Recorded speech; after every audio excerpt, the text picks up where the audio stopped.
नमस्कार, स्टेट उत्तराखंड देख रहे हैं आप और मैं हूं आपके साथ सोहन सिंह। हरिद्वार की बिल्केश्वर कॉलोनी में एक जंगली हाथी घुस गया जिससे लोगों में हड़कंप मच गया। बता दें कि हरिद्वार का बहुत बड़ा हिस्सा राजाजी टाइगर रिजर्व पार्क से सटा है, जिसकी वजह से अक्सर जंगली जानवर रिहायशी इलाकों में घुस जाते हैं। वहीं हाथी के कॉलोनी में घुसने की वजह से इलाके के लोगों में दहशत का माहौल बना हुआ है। इस दौरान हाथी बड़े ही आराम से कॉलोनी में चहलकदमी करता हुआ नजर आया। गनीमत यह रही कि हाथी के कॉलोनी में घुसने से किसी तरह के जान माल का नुकसान नहीं हुआ है और हाथी वापस जंगल की ओर चला गया। स्थानीय लोगों ने कॉलोनी में घुसे हाथी का वीडियो बना लिया है, जो अब सोशल मीडिया पर जमकर वायरल हो रहा है। तो हरिद्वार से एक खबर सामने आई है, जहां एक जंगली हाथी रिहायशी इलाके में घुस गया था। इसी खबर पर ज्यादा बातचीत के लिए हमारे संवाददाता राजकुमार पाल हमारे साथ जुड़ चुके हैं। राजकुमार, कब की यह घटना है और क्या किसी तरह के कोई नुकसान की खबर तो सामने नहीं आई है?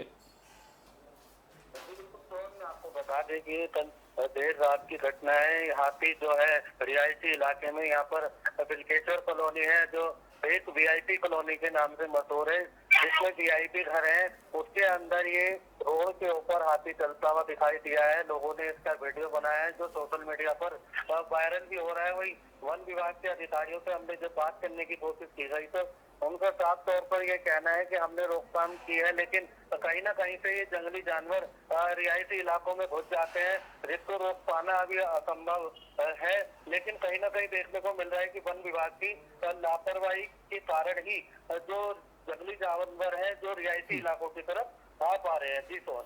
अच्छा, कल जिस तरह से हाथी गांव में घुस गया था, उस कॉलोनी में घुस गया था, उसके बाद क्या जो लोग हैं उन्होंने वन विभाग से मामले को लेकर शिकायत की? क्या कुछ वन विभाग ने इस मामले को लेकर के कहा है जो कल हाथी वहां पर पहुंचा है? आपको बता दें कि जिस तरीके से जो हाथी ने चहलकदमी की है कॉलोनी के अंदर से, जो कॉलोनी वासी हैं उनको वो घर के साए में जीने को मजबूर है।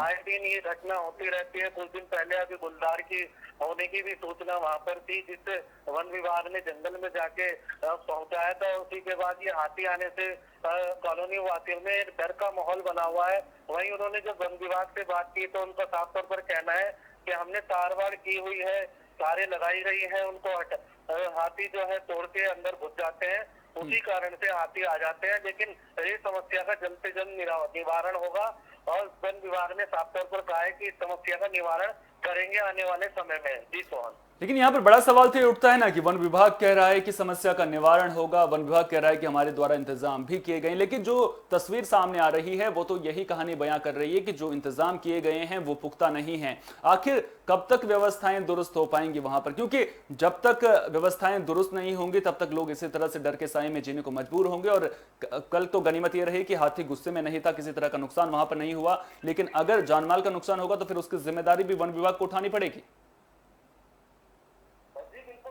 ये जो मामला है ये संगीन मामला है। रिहायशी इलाकों में ये पहली बार नहीं है, कई बार पहले भी हाथियों की दस्तक रही है। लेकिन वन विभाग का साफ तौर पर कहना है कि जैसे ही समय आएगा वैसे ही निस्तारण किया जाएगा। लेकिन कहीं ना कहीं वन विभाग की लापरवाही यहाँ पर देखने को मिलती है। ये तो शुक्र रहा है कि कोई ना कोई बड़ा हादसा नहीं हुआ है, किसी की जान माल को नुकसान नहीं हुआ है, लेकिन कहीं ना कहीं वन विभाग की तरफ से एक बड़ी लापरवाही सामने देखने को मिल रही है। जी। अच्छा, जिस तरह से वन विभाग की लापरवाही सामने आ रही है, तो क्या जो लोग हैं उन्होंने उच्च अधिकारियों से मामले को लेकर के बात की है?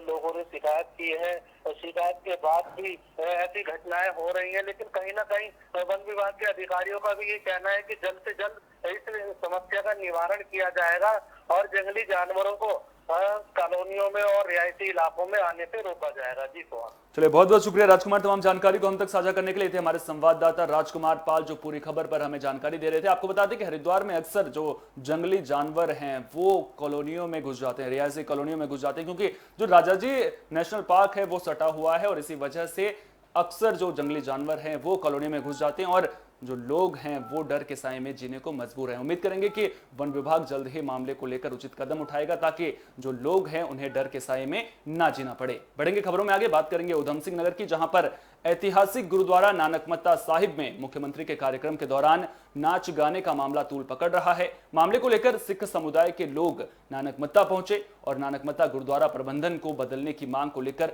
जमकर हंगामा किया। बता दें कि 24 जुलाई को मुख्यमंत्री पुष्कर सिंह धामी के स्वागत में प्रबंधन कमेटी ने कार्यक्रम का आयोजन किया था, जिसके बाद कार्यक्रम को लेकर बवाल हो गया था। घटना के बाद मौके पर तैनात सेवादारों ने कार्यक्रम को तो रोक दिया, लेकिन इसका वीडियो वायरल हो गया। नानकमत्ता गुरुद्वारा प्रबंधन कमेटी ने मामले को लेकर 2 सेवादारों को तत्काल बर्खास्त कर दिया था। हालांकि प्रबंधन कमेटी के अध्यक्ष ने आयोजन को मर्यादा के विपरीत बताते हुए घटना पर खेद भी जताया, लेकिन फिर भी विवाद कम होने का नाम नहीं ले रहा है और अब जो ये मामला है वो तूल पकड़ता हुआ नजर आ रहा है। तो सिख समुदाय का साफ तौर पर कहना है कि जो नानकमत्ता गुरुद्वारा प्रबंधन है उसको बदल दिया जाए, क्योंकि जिस तरह से कार्यक्रम का आयोजन किया गया है उसको लेकर के लगातार सवाल उठ रहे हैं और अब ऐसे में देखना दिलचस्प होगा कि क्या नानकमत्ता गुरुद्वारा प्रबंधन में फेरबदल देखने को मिलता है या फिर नहीं। एक चीज़ जो सबसे बड़ी यहाँ पे आई है मेरे देखने में, अभी यहाँ के न्यूज़ चैनल जो है मेरे को पूछ रहे थे कि यहाँ सीएम साहब के आने से आपको कोई दिक्कत हुई है, किस बारे में ये सब किया जा रहा है। मैं एक चीज़ अपनी पूरी संगत को बताना चाहता हूँ, गुरु घर जो है कहीं भी हो ये सभी के लिए है, चाहे वो किसी धर्म से किसी जात से हो। अगर ये मुख्यमंत्री यहाँ पे आए हैं वो अकेले यहाँ के मुख्यमंत्री या किसी एक कौम के मुख्यमंत्री नहीं, वो हमारे सभी के मुख्यमंत्री हैं, हमारे मुख्यमंत्री हैं। मुख्यमंत्री के यहाँ पे आने पे, गुरुद्वारे आने में किसी को कोई दिक्कत नहीं है। ये दिक्कत हमारी तब शुरू हुई है जब गुरु घर के अंदर लड़कियों का डांस हुआ, उसकी वीडियो वायरल हुई। ये गुरु घर की मर्यादा में नहीं आता है। एक चीज जो सबसे उत्तरकाशी के डीएम मयूर दीक्षित आपदा प्रभावित निराकोट गांव पहुंचे। इस दौरान उन्होंने आपदा से क्षतिग्रस्त निजी और सार्वजनिक संपत्तियों का स्थलीय निरीक्षण किया और ग्रामीणों के साथ बैठक कर हर संभव मदद का आश्वासन दिया। ग्रामीणों के कहने पर जिन चीड़ के पेड़ों से खतरा हो सकता था उनको 3 दिन के भीतर हटाने का आदेश वन विभाग को दिया गया है। साथ ही विस्थापन के लिए जियोलॉजिस्ट से सर्वे कराने का आश्वासन भी ग्रामीणों को दिया। ग्रामीणों के आवागमन के लिए पैदल मार्गों और गांव को जोड़ने वाली महत्वपूर्ण आरसीसी की 3 पुलियों का निर्माण जल्द से जल्द कराने के निर्देश सिंचाई विभाग को दिए गए। पेयजल आपूर्ति के लिए बनी वैकल्पिक पेयजल लाइन की जगह स्थायी पेयजल लाइन का निर्माण 15 सितंबर तक पूरा करने का आदेश दिया है। डीएम ने कहा कि ग्रामीण अतिरिक्त सुरक्षा सामग्री की मांग कर रहे थे, जिसे जल्द ही ग्रामीणों को मुहैया करा दिया जाएगा। तो डीएम मयूर दीक्षित निराकोट गांव पहुंचे। आपको बता दें कि मांडो गांव में बादल फटा था, जिसकी वजह से लगातार जो मलबे का सैलाब है वो गांव में घुस गया था और निराकोट गांव भी इसके जद में आ गया था। अब प्रशासन गांव में पहुंचा है। आपको बता दें कि निराकोट ये वही गांव है जहां के लोग प्रशासनिक अधिकारियों के देर से पहुंचने को लेकर के सवाल खड़े कर रहे थे। अब डीएम गांव पहुंचे हैं, उन्होंने ग्रामीणों से मुलाकात की है, साफ तौर पर जो ग्रामीणों की दिक्कतें हैं उनको समझने की कोशिश की है। जो भी आपदा की वजह से नुकसान हुआ था उसको लेकर के अधिकारियों को उचित दिशा निर्देश दिए हैं ताकि जो ग्रामीण हैं उन्हें दिक्कतों का सामना ना करना पड़े। इस दौरान ग्रामीणों को साफ तौर पर डीएम ने कहा है कि जो कुछ भी आपकी दिक्कतें हैं उनका जल्द से जल्द समाधान किया जाएगा। इसके अलावा जियोलॉजिस्ट से सर्वे कराने के बाद जो है विस्थापन की प्रक्रिया भी शुरू कर दी जाएगी। आज नीराकोट में जो आपदा आई थी उसका स्थलीय निरीक्षण किया। इससे पहले हमारे आपदा अधिकारी सीडीओ साहब ने आदि देखा था, लेकिन पेयजल की कुछ समस्याएं हैं और वन विभाग के कुछ कार्य होने हैं यहाँ पर, तो सभी अधिकारियों के द्वारा यहाँ पर निरीक्षण किया गया है और परमानेंट पेयजल की लाइन तत्काल लगा दी जाए, इसके लिए नगर निगम को बताया गया है। कुछ ऐसे पेड़ हैं जो गिर गए रास्तों में जिनसे और डैमेज हो सकता है अगर आपदा आई तो, उनको हटाने के लिए वन विभाग को बताया गया है। और कुछ ग्रामीण वासियों की मांग थी कि जो सुरक्षा की सामग्री है वो और अतिरिक्त इस गांव में आवश्यकता है, उसको भी भेजा जाएगा। इनका सड़क का भी एक इशू है कि गांव तक सड़क का जो मैटर है उसको भी डीएफओ साहब को बता दिया गया है कि उसको तत्काल पीडब्ल्यूडी के साथ कोऑर्डिनेट करके सारे फॉर्मेलिटीज़ ख़त्म करें ताकि गांव के तक जो सड़क आने का जो सैद्धांतिक स्वीकृति मिली है उसकी कार्रवाई आगे बढ़ सके।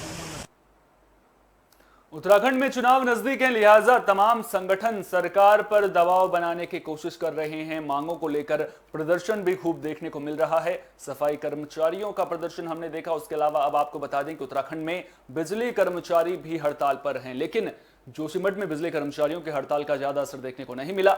बिजली विभाग के दफ्तर के गेट पर ताला जरूर लटका रहा और दफ्तर में कामकाज भी ठप रहा, लेकिन जोशीमठ में बिजली आपूर्ति सुचारू रही, जिससे लोगों को परेशानियों का सामना नहीं करना पड़ा। तो आपको बता दें कि बिजली कर्मचारी पूरे उत्तराखंड में हड़ताल पर हैं, जिसकी वजह से कई जगहों पर लोगों को दिक्कतों का सामना करना पड़ रहा है। लेकिन आपको बता दें कि इस वक्त मानसून का सीजन भी चल रहा है। कई जगहों पर जो बिजली लाइन है वो क्षतिग्रस्त हो जाती है। ऐसे में बिजली विभाग की जिम्मेदारी होता है कि जो भी दिक्कतें आ रही हैं, बिजली से जुड़ी जो भी समस्याएं आ रही हैं, उनको तुरंत दुरुस्त किया जाए, बिजली लाइनों को ठीक किया जाए। लेकिन अब बिजली विभाग के कर्मचारी हड़ताल पर हैं। साफ तौर पर उनका कहना है कि इस दौरान जो कुछ भी दिक्कतें लोगों को होंगी, उनका जिम्मेदार जो है प्रदेश सरकार होगी।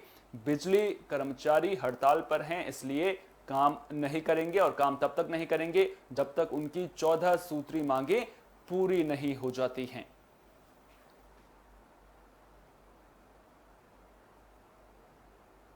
हरिद्वार में भी बिजली कर्मचारियों का प्रदर्शन देखने को मिला। हरिद्वार के बहादुराबाद में बिजली कर्मचारी संयुक्त संघर्ष समिति ने 14 सूत्री मांगों को लेकर प्रदर्शन किया है। बिजली कर्मचारियों का कहना है कि साल 2017 में एक समझौता हुआ था, जिसे आज तक लागू नहीं किया गया है।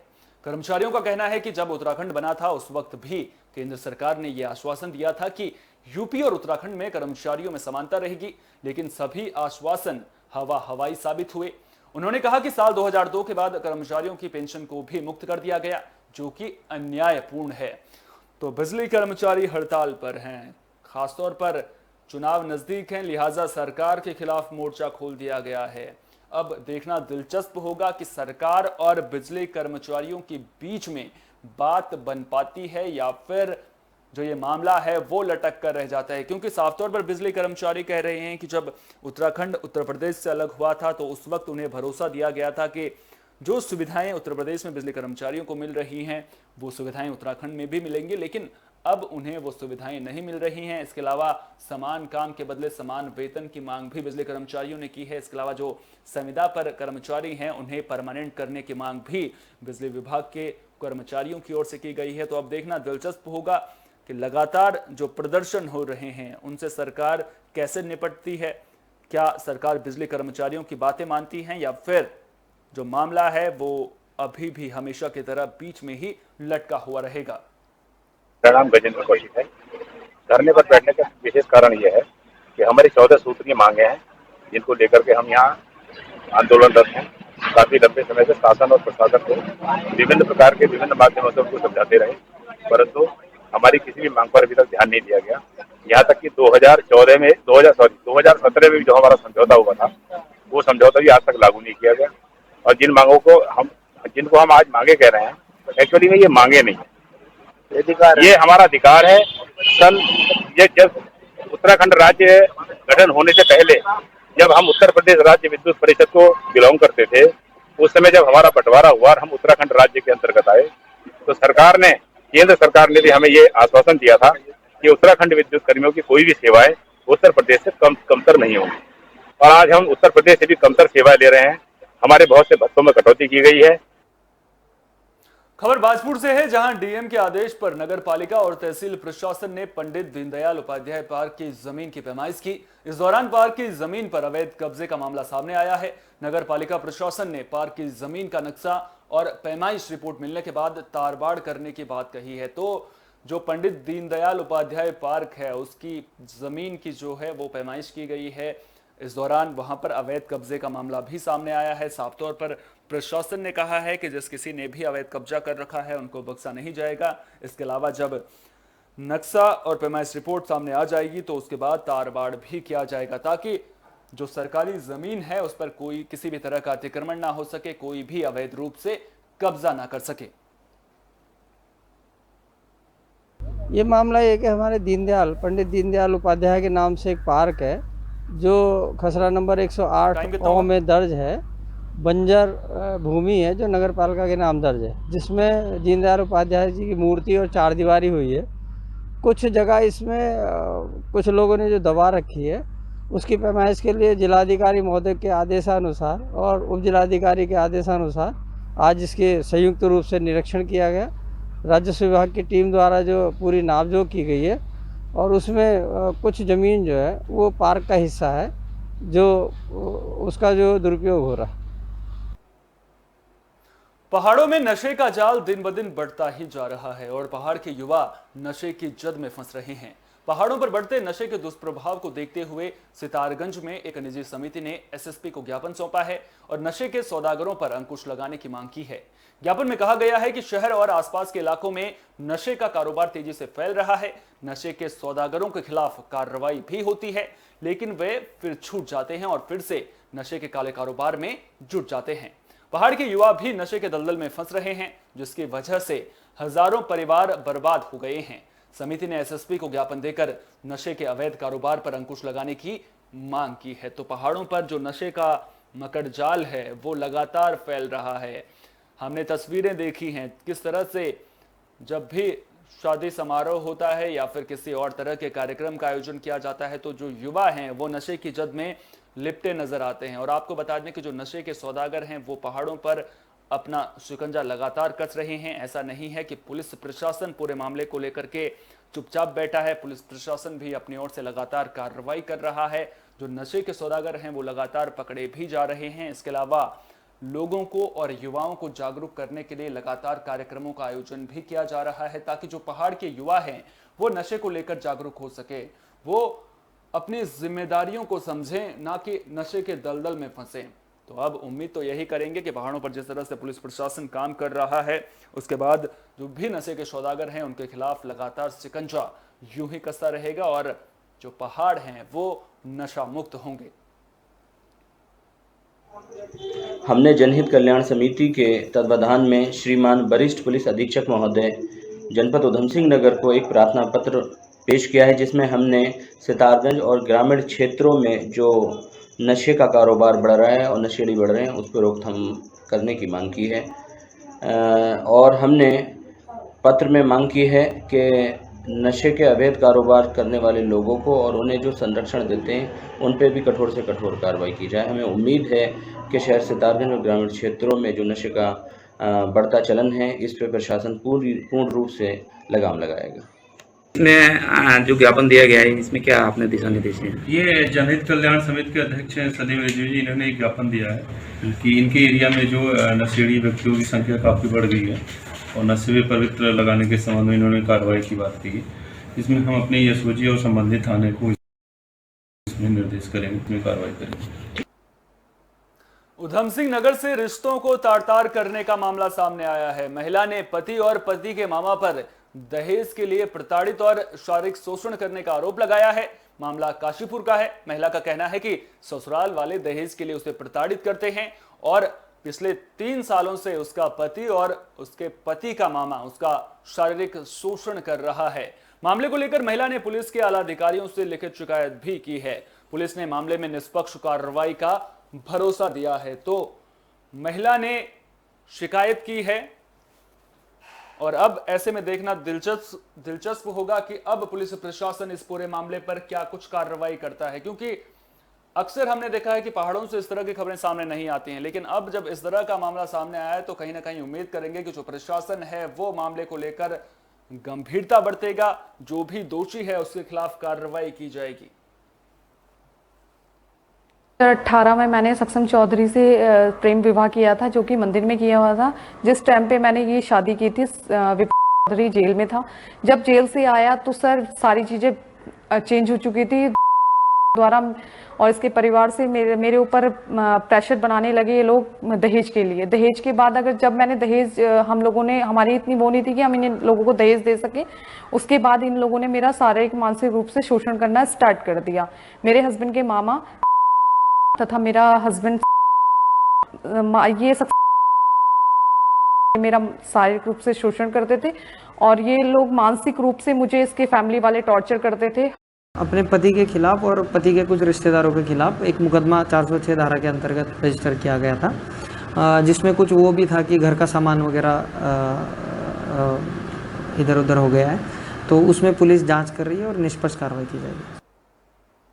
स्टेट उत्तराखंड में फिलहाल के लिए इतना ही, लेकिन आपको बता दें कि कोरोना अभी भी हम सब के बीच में है। कोरोना अभी खत्म नहीं हुआ है और जो विशेषज्ञ हैं वो कोरोना की तीसरी लहर को लेकर लगातार चेतावनी दे रहे हैं। सरकार भी अपनी ओर से तमाम कोशिशें कर रही है, लोगों को जागरूक कर रही है। इसके अलावा अस्पतालों का निरीक्षण भी किया जा रहा है, लेकिन सरकार के साथ साथ आप लोगों को भी अपनी जिम्मेदारी समझनी होगी, क्योंकि जनता जब तक सरकार का साथ नहीं देगी तब तक कोरोना जैसी महामारी को खत्म नहीं किया जा सकता। हम भी लगातार अपने दर्शकों से अपील कर रहे हैं कि जो कोरोना गाइडलाइंस हैं उनका पालन करें, भीड़भाड़ वाली जगहों पर जाने से बचें, सोशल डिस्टेंसिंग का पालन करें, बहुत जरूरी हो तभी घर से बाहर निकलें और मास्क पहन कर रखें, क्योंकि ये छोटी छोटी चीजें करके आप कोरोना से बच कर रह सकते हैं। फिलहाल के लिए इस बुलेटिन में इतना ही। दीजिए इजाजत, नमस्कार।